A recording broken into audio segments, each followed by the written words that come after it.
Hello, good morning or good evening, good afternoon, or how are you today? Today I want to talk about the how to travel from Nyabohanse or Kuria if you're visiting there for the first time, and how to come back and you don't know how to come back, or you just want to travel from Kuria to the UK for the first time. So I'm going to be talking about that, give you heads up about how to travel and how you can, the process. It's not going to be a long video. It's just a short one to give you heads up. And first of all, if you've never traveled and you want to travel to the UK, the first thing you do is to check for visa requirements. What you do is you just you have to determine how long you want to go for and what you're going for. So these are some of the things that you have to enter when you are being asked in the form. Normally you require a visa. As I said, as a Kenyan citizen, you require a visa to visit the UK, except for some official there are some people who do not require, especially people who work for the consulate. I think people who work for the officials of the government. I don't think they need. I might be wrong, but I don't think they need it because they are going for official duties and such things. However, I might be wrong. So what you do, if you want to visit the UK, you go to the UK government's official website and consult, or the consult with the United Kingdom Embassy or the consulate in Kenya for the accurate and up-to-date information. You need to go there and find out how to apply. So for the application, you need to go online and fill up accurate information that is required. Fill it accurately and including your passport details, photographs, financial evidence, and you have to pay visa fee, unfortunately. And then submit the application. Once you do that, you book an appointment. You have to, after you've submitted your visa application, you book an appointment online at Visa Application Center. It's called VAC in Kenya. During the appointment, you will provide biometric data, which is fingerprints and a photograph. And you'll have an interview if required. So that's the next process. The next process after that, once you have submitted your visa application online, and you will need to book an appointment and then have an interview. After that, you will attend the interview, the appointment that you have booked.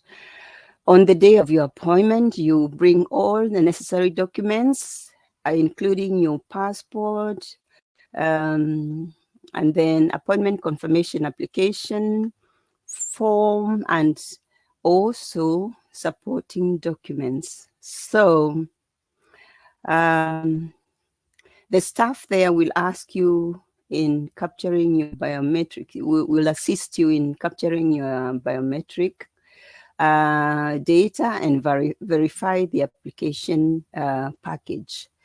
So they will assist you. You don't have to do anything because they are going to assist you. The next thing, you have to wait for a decision. And after the appointment, your application will be processed by the UK visa and immigration.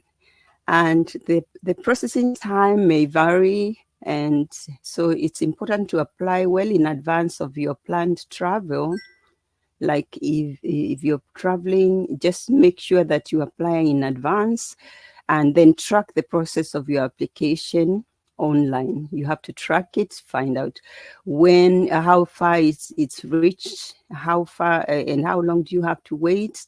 Just track it online and be patient, because sometimes it can take longer, depending on if you're applying for the first time.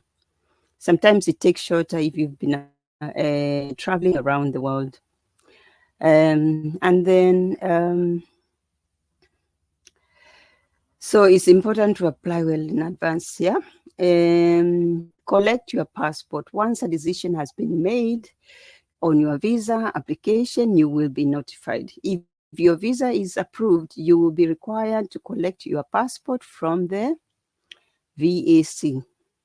Okay, make sure to bring the necessary document for collection as instructed. They will instruct you what to bring in order to collect your passport. Remember, you took your passport there and left it. Once the decision is made and you are told to come and collect, you go back there and collect it, and they'll instruct you what next, what to do, whether it's successful or not. I've just mentioned, provide a general overview of what is required in general. So I'm just advising you in that. So what questions do you think will be asked on the form? So generally, they'll ask for personal information. Let's say you are applying now for the visa. The questions that they ask on the visa form are some personal information, your full name, date of birth, gender, nationality, contact details, all that, you have to include on the form. And then passport information, you will need to provide details about your passport, including passport number, issue and expiry dates, and any previous or expired passports. They will also be outlined. Travel information, you will be asked about purpose and duration of your visit to the UK, as well as your intended date of arrival and departure. So let's say, you are visiting family, or you're just coming to the UK for a holiday, you have things to do, or you are just coming for business, you have to specify in the form how long are you going to stay, and where will you be staying, like accommodation, where will you be staying, and the address of the place you'll be staying. So you have to do research before you even apply. Make sure you know where you'll be staying and give the address of the place you'll be staying. You will need to provide details of your accommodation in the UK, such as address of where you've booked, if it's a hotel or if it's a relative.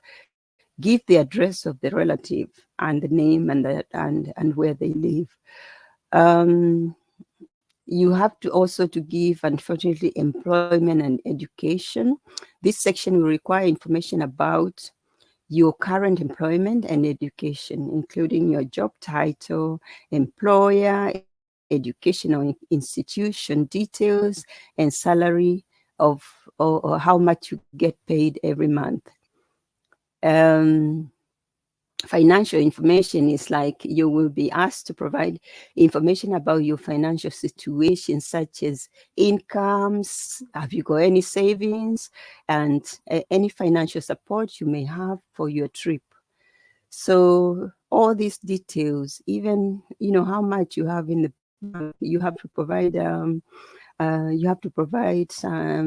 bank statement, and I don't know how far back dated, maybe 6 months, I'm not sure, but find out when you are applying, or even before you apply. All these things, the account shouldn't be empty, it should have money. I think last time my friend, that's years back, I know that they couldn't approve your visa if you did not have something like £3,000 in the bank. I don't know if that has changed, but you need to find out. You also need to provide previous travel history. If you've been other places and where you've been, you need to provide details about your and the dates. Where did you go? Dates of travel. Any previous UK application. You also need to specify if you've ever applied for another visa in the past. Family information. This could be require about your immediate family members, such as their names and dates of birth and the relationship that you have with them. It might not be the relation, but if you write a name there, like David, someone, Korea, you need to specify who they are to you. Are they your brother? Are they your sister? You have to provide all this information. Health and criminal history. You may be asked about your health condition and whether you have any criminal convictions. This is generally the formality, and you shouldn't be afraid of it if you've never you've never killed anyone, and you're free. You're just a nice person. They don't want criminals in the UK. They want people who live a free life, and people who have never committed any crimes, because they feel that it's a burden to come here as a criminal, and they have to look after you. Probably you're gonna commit another crime. They don't know, so they are just asking for. It's a formality anyway, and you shouldn't be afraid if you've never done anything, and it's not been recorded in your passport or things like that. Additional information may be questions about your travel, the purpose, or any other relevant information could be there. I think that's all they really do ask for, but you just need to be aware there may be other questions that they may be asking, and all that you just have to be aware. Anything else? I don't think I've said anything else, but probably you may want to also book flights in advance. The flight for going and coming back, don't book one-way flight. Book two-way flights so that they know that you're coming back. Otherwise, they may start thinking that you are booking one-way flight and never coming back home. What are your plans? Are you going to stay in the UK for good? What is it? They want to make sure that you're coming back home. You're going there maybe to study, and after your studies, you're coming back home. So if it is anything to do with education, make sure that they know you're going there as a student, so that they can give you a visa for students. There's a visa for students, there's a visa for business, there's a visa for tourism. So you need to specify that, and always make sure that you record the